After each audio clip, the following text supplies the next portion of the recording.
उनका हस्बैंड जो है वो ऐसे ऐसी ब्लू चिप्स लेके बैठा है जहाँ -5% के रिटर्न आए। और भगवान की दया से इन महिलाओं ने, आपको मैं मतलब बताने में अजीबोगरीब लग रहा है कि कुछ महिलाओं ने 15 दिन के अंदर 60% तक के रिटर्न ले लिए थे। मैं ये बोलता हूँ कि आफ्टर 50 और 55 आपको ये सोचना चाहिए कि आपके पास माल कितना है और आपके पास में साल कितने हैं। मैं लोगों को ये नहीं बोलता हूं कि आज अगर विमल परवाल जी ने अगर ये 1 करोड़ की अगर घड़ी पहनी है तो ये is all because of course he is paid his taxes. ये मत समझिए कि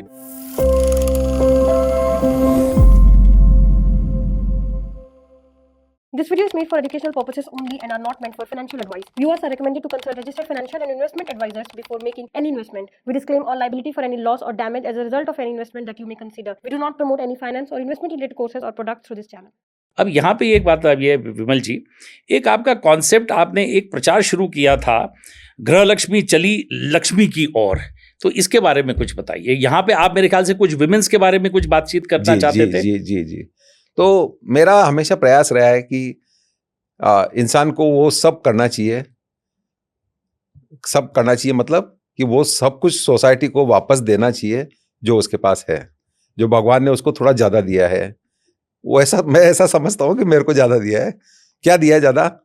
थोड़ी सी स्टॉक मार्केट की नॉलेज, थोड़ा इंडस्ट्री को संभालने का अनुभव। तो मेरे पास यदि पैसा होता तो मैं बहुत बड़ी चैरिटी करता। मेरे पास स्टॉक मार्केट से रिलेटेड नॉलेज है तो मैं चाहता हूँ कि मैं जितनी नॉलेज शेयर कर सकूँ, कि इतने इनोसेंट लोग हैं दुनिया में, तो उनको मैं जो समझा सकता हूँ, जो नॉलेज दे सकता हूँ कि आप लोग, मैं कोई स्टॉक रिकमेंड नहीं करता हूँ, मैं स्टॉक को आइडेंटिफाई करने के मंत्राज को जरूर रिकमेंड करता हूँ कि how you can invest in good ideas. का आप जिस आइडिया में इन्वेस्ट कर रहे हैं तो उसमें क्या क्या चीज़ें देखनी है, वो आपको थोड़ी सी समझ आ जाए और फिर आप इन्वेस्ट करो। तो सेबी और हमारे जो रेगुलेटर, वो भी तो यही बोलते हैं कि सोच कर समझ कर इन्वेस्ट कर। तो ये मैं सोच और समझ शेयर करना चाहता हूँ। 50% पॉपुलेशन ऑफ इंडिया महिलाएं, हमारे पर्टिकुलरली हमारी कम्युनिटी में यदि मैं बात करूँ मारवाड़ी फैमिलीज में, तो सारी महिलाएं पढ़ी लिखी, कोई इंजीनियर है, MBA है, IITN है, बट अल्टीमेटली हाउस वाइफ बन के और वो घर में आती है और उनकी पूरी लाइफ जो है वो किचन, वॉशिंग मशीन, जो बचा कुचा समय है वो भाइयों से उलझने में, और यदि थोड़ा सा बचा है समय तो वो एकता कपूर जी के सीरियल देखने में जाता है। तो सास भी कभी बहू थी, 2 साल 3 साल 5 साल से चल रहा है और वो देखे जा रही है। जैसे ही किचन से फ्री होती है तो टीवी के सामने बैठ जाती है, फिर वही सास भी कभी बहू थी। तो उनका दिमाग में बस वो एक सास भी कभी बहू थी वाली टोन ही चलती रहती है। मैंने ऐसा मेरे घर के अंदर महिलाओं को देखा, मेरी बहनों को देखा, मेरी भाभीयों को देखा, तो मुझे लगा कि हम लोग इतनी पढ़ी लिखी महिलाएं अपने घर में लेके आए हैं और हम इनसे करवा क्या रहे। नंबर 1। नंबर 2, अभी तो न्यूक्लियर फैमिलीज हो गई है, जॉइंट फैमिलीज भी नहीं है। न्यूक्लियर फैमिली में आपके हस्बैंड ने कहाँ इन्वेस्टमेंट किए हुए हैं, ना तो वो शेयर करता है अपनी वाइफ से, ना अपनी डॉटर से करता है, ना अपनी फैमिली में करता है। तो कल खुदा ना कास्ता कुछ हस्बैंड को हो गया तो उस वाइफ की लाइफ तो ब्लैंक हो जाएगी पूरी। वो तो पूरा हैंडीकैप की तरह शोले के संजीव कुमार बन जाएगी पूरी, कि क्या करना है क्या नहीं करना है उसको कुछ समझ ही नहीं आएगा कि जो शेयर्स पड़े हैं, जो डिबेंचर्स पड़े हैं, उनका क्या करना है, इन्वेस्टमेंट जो किए हुए हैं उनका करना क्या आखिर। तो मैं चाहता हूं कि हर वाइफ को एक बेसिक समझ दी जाए, हाउस वाइफ को अपना। मैं बिल्कुल अगेंस्ट में नहीं हूं कि वो किचन में खाना नहीं बनवाए या वो अच्छे कपड़े नहीं धुलवाए या भाइयों से नहीं उलझे बेशक, जितना उलझेगी हस्बैंड को कम परेशानी होगी, उनकी एनर्जी वहाँ थोड़ी सी यूज हो जाएगी। तो करे, बट उसके बाद में 9:15 9:30 के बाद में बिजनेस चैनल देखे, ना कि ये फालतू के टीवी सीरियल्स जिनसे केवल और केवल पारिवारिक झगड़े बनते हैं। सस्पेंस दिमाग में हमेशा, हस्बैंड शाम को आया, थोड़ा सा लेट आया तो देखना चालू कि ना जाने कहाँ जाके आया होगा, शर्ट को टटोलती रहती है उनके, कोई बाल वाल तो नहीं मिल गया। तो ये शक्की दिमाग हो जाता है क्योंकि उन्होंने पूरा दिन सीरियल ही वही देखे। फिर जैसे ही कोई मार्केट में सेल लगती है कपड़ों की, ऑर्नामेंट्स की, गहनों की, वहां पे बैग ले लेके भागती रहती है। फिर बचा कुछ टाइम है उनका किट्टी पार्टीज में जाता है। तो कुल मिला के कोई भी कंस्ट्रक्टिव काम नहीं होता, सारे डिस्ट्रक्टिव काम होते हैं। परिवार को भी खराब करते हैं ये शक्की दिमाग, और पैसा भी खराब करते हैं। तो मैं चाहता हूं कि ये महिलाएं जो है ना कुछ समझे, कुछ व्यापारिक समझ इनमें डेवलप हो, और ये अपना जो दिन का टाइम है वो बिजनेस चैनल देखने में बिताएं, घर में इकोनॉमिक टाइम्स बुलाने में बिताए, बिजनेस मैगजीन्स बुलाए घर में, और इनकी सोच समझ थोड़ी डेवलप हो, ताकि in case of any mishappening ये अपने परिवार को अच्छे से हैंडल कर सके। दूसरा, ये अपने समय का भी अच्छा उपयोग करके दो पैसा बना के और अपने परिवार की इकोनॉमी को ठीक करने में सहयोग कर सके। तो ये एक ड्राइव जो है वो मैं मतलब मेरे कई टाइम से दिमाग थी। एक डॉक्टर हमारे रोटरी क्लब जो नागपुर जो था, ईशान्य क्लब, उसमें एक डॉक्टर होती थी डॉक्टर राठी, मनीषा राठी। उन्होंने बोला भैया आपके पास में इतनी नॉलेज है स्टॉक मार्केट की और हम लोग तो सब जीरो हैं, हमारी सेविंग को हमको कहाँ डालना, एफडीआर में ही पड़ी रहती है, तो वाई डोंट यू कुछ ऐसा कुछ करो कि हम लोग भी थोड़ा इस मार्केट को समझना चालू कर दें। तो एक ड्राइव चलाई, तो हम लोगों ने एक नागपुर में एक इवेंट भी की थी, गृह लक्ष्मी चली लक्ष्मी की ओर। इसमें शंकर शर्मा जी का भी मैं थैंक करूंगा, सुमित बगड़िया जी भी थे, जी बिजनेस वाले, मैं भी पैनल पे था। तो हम लोगों ने सबने इंडिया का future, how to identify good companies, कहाँ इन्वेस्ट करके पैसा बना सकते हैं, और दिन में ये महिलाएं अपने समय का सदुपयोग कैसे कर सकती है वो करें। एंड दोस्तों, मेरे को इतना अच्छा लग रहा है आज मैं जिस सिटी में जाता हूँ वहाँ 10, 20, 25 महिलाएं मेरे को एयरपोर्ट पे लेने आती है और लंच ऑफर करती है, सब मिलके डिनर ऑफर करती है, आते टाइम अच्छे अच्छे गिफ्ट देती है मेरे को। जनरली सुना है कि महिलाओं को गिफ्ट दिए जाते हैं, पर मैं पहला इंसान हूँ जहाँ महिलाएं मुझे गिफ्ट दे रही है। तो यहाँ पे विमल जी मेरा फिर दूसरा सवाल आता है कि महिलाएं आपको गिफ्ट देती है, आपकी इतनी फैन फॉलोइंग है, तो मैडम को थोड़ी सी एनवी नहीं होती है घर पे? नहीं, वो उनमें मैडम भी है। उन्हीं महिलाओं में मैडम भी है। तो ये महिलाओं का जो मैंने ये जो ट्रांसफॉर्मेशन देखा सर, वो अपने आप में इतना एक सुखद एहसास मेरे को फील होता है कि ये महिलाओं को अब किट्टी पार्टी से नफरत है।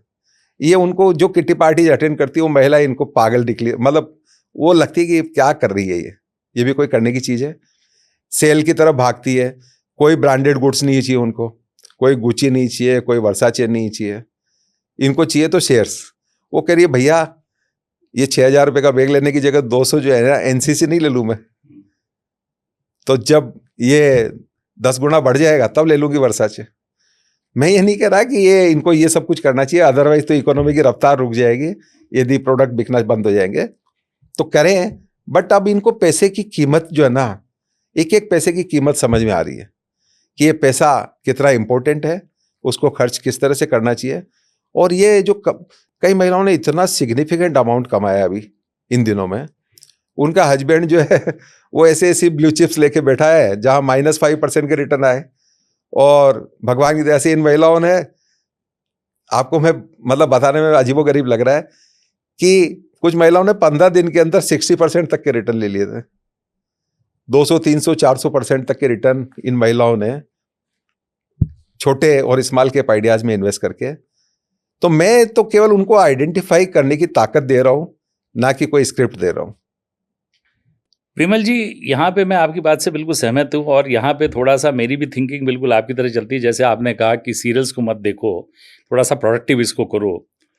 अभी बीच में एक हादसा हुआ था, आपने देखा कि फिल्म का कोई शूटिंग का कोई प्रीमियर था रीजनल का, मैं उसके किसी हीरो को मैं उसमें दोष नहीं देता हूँ, ना किसी को मैं हाईलाइट कर रहा हूँ, लेकिन यहाँ पे मैं समझता हूँ कि लोगों की अपनी गलती है। जिसने काम किया उसको अपना काम कर दें, तो उसके पीछे क्यों जा रहे हो? सही बात है। मिलियंस ऑफ लोग, थाउजेंड्स ऑफ लोग वहाँ पे हुआ, स्टैम्पीड हुआ, एक औरत ने अपनी जान दे दी, एक छोटे से बच्चे की भी मृत्यु हुई, और उसके बाद फिर उसको आप जेल में डाल देते हो, फिर वो बेल लेता है।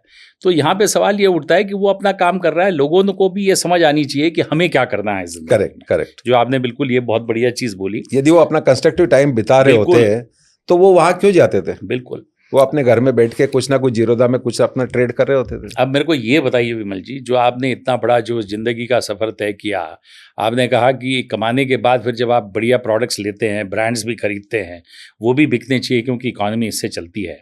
इतने बड़े लंबे सफर के बाद मैं आज देख रहा हूँ कि आपके रिस्क के ऊपर एक बड़ी अच्छा। सुंदर सी आपने घड़ी पहनी है, थैंक यू और मैं समझता हूँ कि ये भी वर्साचे ही है। जी। और मैं समझता हूँ कि हार्ड वर्क के बाद, मैं लोगों को ये नहीं बोलता हूँ कि आज अगर विमल परवाल जी ने अगर ये 1 करोड़ की अगर घड़ी पहनी है तो ये is all because of course he is paid his taxes. ये मत समझिए कि इन्होंने कोई इनकम टैक्स या अपने टैक्सेशन में इन्होंने कोई डिफॉल्ट किया है। After paying all the taxes, after doing all everything legal, आज अपने हार्ड वर्क के साथ इतनी बड़ी जो जिंदगी की जर्नी जो इन्होंने शुरू की है, तो मेरा ऐसा मानता हूँ परवाल जी आप इसको डिजर्व करते हैं। तो मैं यहाँ क्लियर कर देता हूँ, पहली तो बात तो ये 1 करोड़ की नहीं है। मेरे पिताजी जो है ना, वो उन्होंने मुझे एक बहुत मतलब जो मूल मंत्र दिए ना, वो मेरी लाइफ में आज तक काम आ रहे हैं, और मैं लगभग उसी लाइन पे चल रहा हूँ जो मेरे पिताजी ने मुझे सिखाया। तो मेरे पिताजी जो राजस्थान के एक छोटे से गांव नरेना के अंदर पैदा हुआ था, मैं 5000 की पॉपुलेशन का गांव था। तो पिताजी ने मुझे बताया था कि क्योंकि आप समझ सकते हैं राजस्थान में हर 2-3 साल में अकाल पड़ा करते थे, तो हमारे पेरेंट्स की जो लाइफ है बड़ी स्ट्रगल में गुजरी है, सभी की, बिड़लाज की भी, बांगर्स की भी, आप जो बता रहे हैं सभी की, लगभग श्री सीमेंट वाले। तो हमारे को बचपन से ये था कि रिसोर्सेज जो है ना उनको कंजर्व करना सीखो। हो सकता है 2 साल बारिश नहीं होगी, अनाज पैदा नहीं होगा, सब्जियां पैदा नहीं होगी, तो आप कुछ ना कुछ ऐसा सेव करके रखो जो आपके उस डिफिकल्ट टाइम में आपके काम आ सके। तो वो सारा 1-1 रुपए का सदुपयोग करना हमारे फैमिली, हमारे ब्लड में है, मारवाड़ीज के। मैं उसमें माहेश्वरी नहीं, सभी आ गए, माहेश्वरी, अग्रवाल, खंडेलवाल जो भी है सभी आ गए। तो 1-1 रुपए का सदुपयोग। तो पिताजी का ये था कि बेटा अपना हाथ जो है ना वो देने वाला रखना, ना कि लेने वाला। जिस दिन ये लेने वाली नौबत तेरे को आ जाए तो अपनी नीड्स को कम कर लेना, वहाँ कंप्रोमाइज कर लेना, बट ये हाथ मांगने वाला कभी भी मत रखना। और ये फंडा दोस्तों मेरी लाइफ में इतना काम आया कि मुझे आज तक लाइफ में कभी भी किसी से पैसा लेने की जरूरत नहीं आई, हेल्प ही की लोगों की, हेल्प मांगी नहीं। तो ये पिताजी का गुण जो है ना मेरा काम है। तो मैं I am totally deadly against brands.